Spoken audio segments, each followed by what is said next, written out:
I will give you 10 solid reasons why the Sony A7CR is better to buy than the new Sony A1 Mark II, which is double the price. Hello guys, so join me as I put the two best mirrorless camera in Sony. We have the compact Sony A7CR versus the new Sony A1 Mark II. And I'm gonna give you 10 reasons again, solid reason why the Sony A7CR is better to buy than the Sony A1 Mark II. So, before anything else, guys, if you like this content, if you like photography, please consider to subscribe and hit notification bell so at least you'll be updated for all the videos that I will upload regarding photo, video tutorial, and comparison. So, without further ado, let's start. But first, let's check the announced date of both camera. Announced date and the price as of today.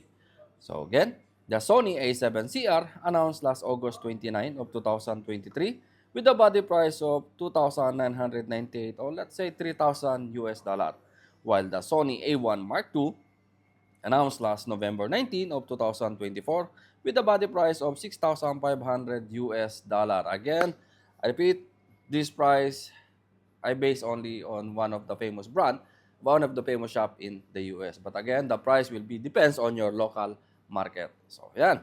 And as of today, this is the price. So, we don't know when you after a few months, maybe it will go down, go up. So, yan. Again, before I'm gonna jump into 10 solid reason why to choose the Sony A7CR over the A1 Mark II, let's jump into the reason first why we're gonna take the Sony A1 Mark II, which is double the price of the A7CR. For sure, you have a better reason why this is two times the price than the Sony A7CR. So, let's start now, guys. First, you have already raw video recording. Yes. Second, you have already stock sensor. Again, you have zero blackout viewfinder and no crop at 60p. You have also pre-shooting buffer, anti-dust shutter mechanism, tilt and flip screen, and you have more better viewfinder magnification, which is zero point 0.9 versus zero point 0.7 of A7CR. You have more focusing point, which is 759 compared for 1693 of A7CR.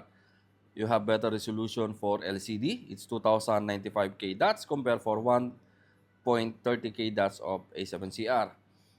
The mechanical shutter is 1 over 8,000 compared for 1 over 4,000 of the Sony A7CR. And you have also electronic shutter, which is 32,000 compared for 1,800. And the burst mode is also more faster because it's 30 frames per second compared for 8 frames per second only of the Sony A7CR.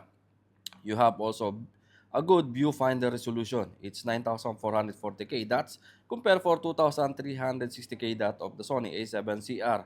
Also, the maximum resolution is 8K or 7,680 by 4,320 compared by 3,000 or 4K or Ultra HD, which is 3,840 by 2,160 of the Sony A7CR.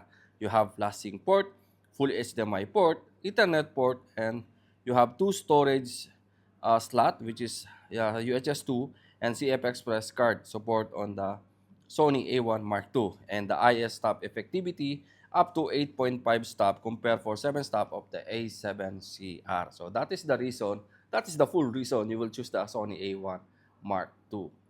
So again, now we will jump to the 10 reason why to choose the Sony A7CR, which is more cheaper compared with the newest Sony A1 Mark II.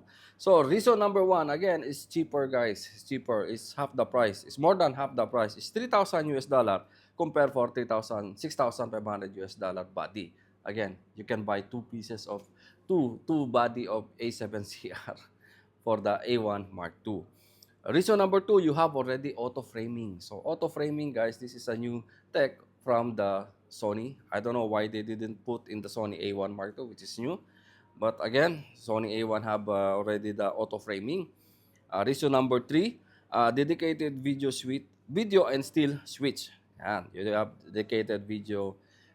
You can switch from video to photo already in the Sony A7CR. Reason number 4, you have more bigger megapixel or resolution. It's 61 megapixel. The Sony A7CR is similar with the Sony A7R Mark V. It's 61 megapixel compared for 50 megapixel of the Sony A1 Mark II.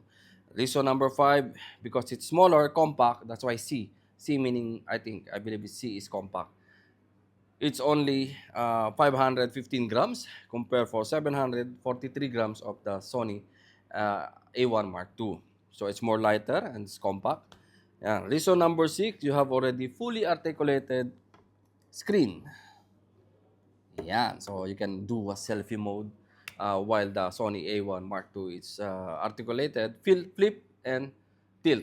So you can flip and tilt, but it's not fully articulated. Yan. Reason number 7, you have already multifunctional interface hot shoe. So meaning you can support extra accessories by offering advanced communication and functionality. Yan. So reason number 8 is focus mapping. The focus mapping, alternate method to focus during video recording. Reason number 9, vehicle tracking autofocus. It's easy lock and track racing cars and bike. And the last reason, you have also insect tracking focus, autofocus. It's also best for using with the 90mm macro or 50mm macro for better macro photography. So, yan.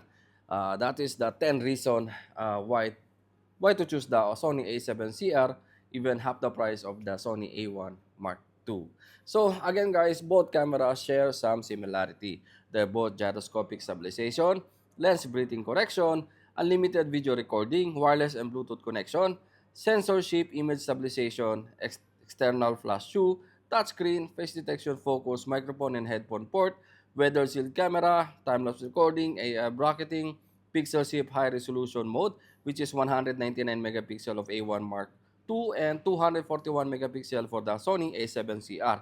Both have focus bracketing, dual axis electronic level, smartphone remote, digital video stabilization, UHS 2 support, webcam function, anti-flicker, eye tracking focus, and both camera have no built-in pop-up flash or flash. So, yan guys, that is the comparison between the two camera. So again guys, if you're looking for a compact and a daily use camera for photography purpose, then I will go with the Sony A7CR.